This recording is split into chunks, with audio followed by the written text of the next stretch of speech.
आ गए आप। और ये माँ जी ये यहाँ क्या कर रही हैं? अरे क्या हुआ बेगम, माँ ये तुम्हें अच्छा नहीं लगा? नहीं नहीं, माँ को देख के तो मुझे बहुत खुशी है, लेकिन आपसे मैं बहुत नाराज हूँ।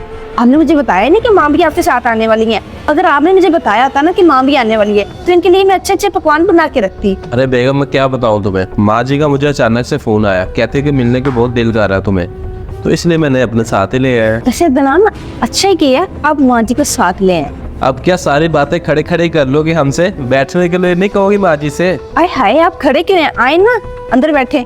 माँ जी आप ऐसा करें, अपनी बहू के साथ जाके बैठे, मैं हाथ मुंह धो के आता हूँ, ठीक है?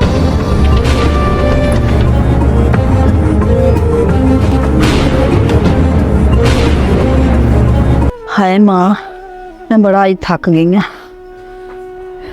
हाय माँ, बड़ियां दर्द करन दियां। बहू बेटा एक गिलास में पानी का पियाना। जी अभी लाती हूँ। अरे ये बुढ़िया तो मेरे घर में कुंडली मार के बैठ गई है, हर दूसरे दिन बाद मुंह उठा के आ जाती है। कौन उठेगा सुबह 4 बजे इसकी सेवा करने के लिए? मुझे कुछ ना कुछ सोचना पड़ेगा इसे घर से निकालने के लिए। क्या करूं क्या करूं? आइडिया।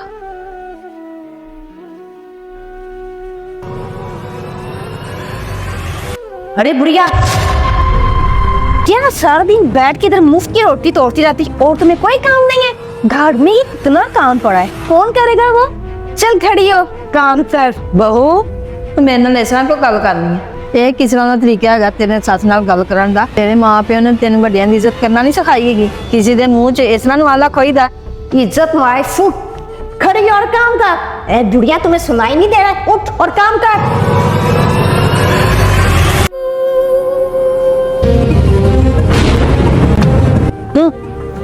सारा दिन बैठ के मुफ्त की रोटियां तोड़ती है, कोई काम जाम तो है नहीं से। लगता है दनान आ गए। अरे बेगम, बेगम क्या हुआ तुम्हें? बेगम उठो उठो, क्या हुआ, गिर क्यों गई तुम? चक्कर आ रहे हैं, कमजोरी फील हो रही है। कमजोरी फील हो रही है, चक्कर आ रहे हैं? लेकिन कल तक तो बिल्कुल तुम ठीक थी, चक्कर कैसे आना शुरू हो गए? पता नहीं अदनान क्यों चक्कर आ रहे हैं, कमजोरी बहुत ज्यादा फील हो रही है और कल से वैसे भी काम बहुत ज्यादा भर गया जब से माँ जी आई हुई है। बेगम ये तुमने अपनी क्या हालत बना ली है, और देखो तुम कितनी ज्यादा कमजोर भी होगी। अब तुम्हें घर का कोई काम करने की जरूरत नहीं है, रेस्ट करो। चलो अंदर, तुम आओ अंदर चलो। माँ जी आप परेशान मत होइए, मैं आपके लिए खाना लगा देता हूँ, आप खाना खा लीजिए। नहीं बेटा, मेरे भूख मार गई है। बुढ़िया को ओल्ड हाउस छोड़ के आऊंगी, अगर अदनान पूछेंगे ना तो कह दूंगी 4 दिन के लिए भूख पेट के घर गई है। हाँ बिल्कुल ऐसा करूंगी।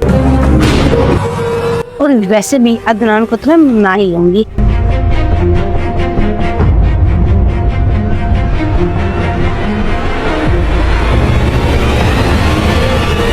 साहब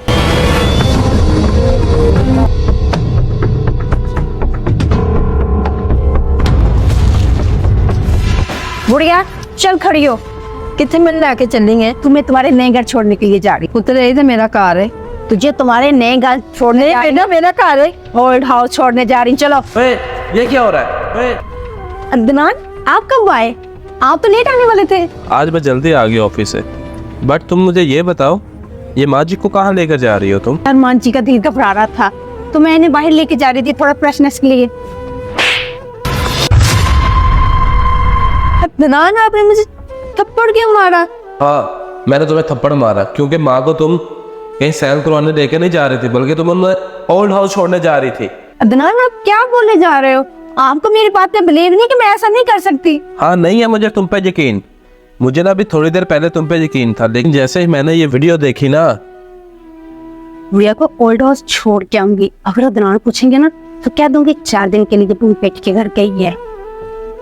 हाँ बेगम बताओ, क्यों किया तुमने मेरी माँ के साथ ऐसा बिहेव? अगर आज मुझे इरफान ने तुम्हारी वीडियो ना बना के भेजी होती तो मैं तो तुम पे हमेशा यकीन ही कर रहा था, मेरे सामने तुम्हारी असलियत आनी नहीं थी। अरे वो मेरी माँ है, तुम्हारी भी तो कुछ लगती है, लेकिन फिर भी तुमने उनके साथ ऐसा बिहेव किया।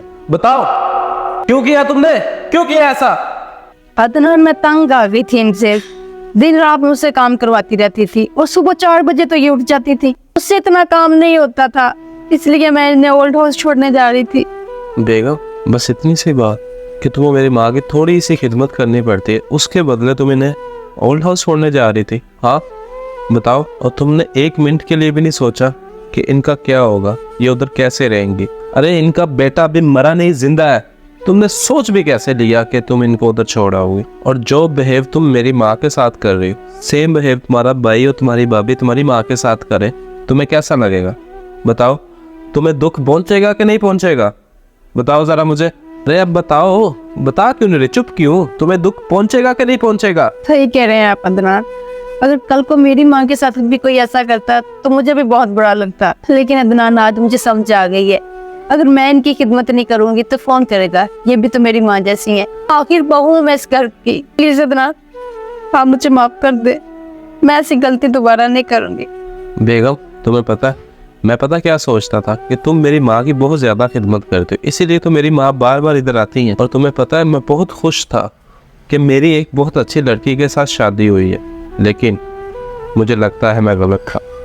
जिसको बुज़ुर्गों की इज़्ज़त करनी आती है, लेकिन मुझे नहीं पता था कि मेरी पीठ के पीछे तुम मेरी माँ के साथ ये सब करती हो। और आज जब मुझे इस बात का पता लगा ना, तो इधर तकलीफ़ हुई, बहुत बुरा लगा मुझे। लेकिन खैर कोई बात नहीं, तुम्हें अपनी गलती का एहसास हो गया, मेरे लिए इतना ही काफ़ी है। और रही बात माफ़ी मांगने, तुम माफ़ी मुझसे ना मांगो, क्योंकि तुमने जो हरकत की है, बदतमीज़ी की, मुझसे नहीं की, मेरी माँ से की। माफ़ी मांगनी तो इनसे मांगो, मुझसे नहीं। मंच प्लीज आप मुझे माफ कर दें, मुझे पता है मेरी गलती माफी के काबिल नहीं है, लेकिन प्लीज मुझे माफ कर दें। बड़ों का काम ही होता है छोटों को माफ कर देना, और आइंदा से मैं कभी भी आपके साथ ऐसा सलूक नहीं करूंगी, कभी भी नहीं। पुत्र कोई गल नहीं, तेनू अपनी गलती का एहसास हो गया ना, मेरे लिए इन्ना काफ़ी है। तो मैं तेन एक गल कवां, तो वड्डियां दी खिदमत करनी, इहदा तेनू अजर जरूर मिलेगा। देखा बेगम, तुमने मेरी माँ के साथ क्या क्या नहीं किया, और उन्होंने तुम्हें एक पल में माफ़ कर दिया। यही फ़र्क होता है ना समझदार में और समझदार में। चले आप दोनों बैठे हैं, मैं आप लोगों के लिए चाय लेके आती हूँ। ठीक है माँ जी, बैठे आप, बैठ से। हाँ जी, वीडियो आपने देख ली, अब चलते हैं मोरल ऑफ द स्टोरी की तरफ। तो मोरल ऑफ द स्टोरी ये है कि हम सबको अपने बुजुर्गों की इज्जत करनी चाहिए, उनसे प्यार करना चाहिए, उनकी रिस्पेक्ट करनी चाहिए। अगर आज हम उनकी इज्जत या रिस्पेक्ट नहीं करेंगे तो कल को हमारे बच्चे या कोई और बच्चे भी हमारी इज्जत या रिस्पेक्ट नहीं करेंगे। तो सिंपल सा मैसेज यही है कि जो आज आप बीजेंगे कल को वही काटेंगे, जैसी करनी वैसी करनी। Do good and have good. तो दोस्तों, वीडियो आपको कैसी लगी कमेंट करके लाजमी बताइएगा। अगर आपको वीडियो अच्छी लगी है तो इसको दूसरे लोगों तक लाजमी शेयर कीजिएगा, क्योंकि जब आप शेयर करते हैं तो हमको हौसला मिलता है, और जब हमको हौसला मिलता है तो हमारा मज़ीद अच्छी वीडियो बनाने का दिल करता है।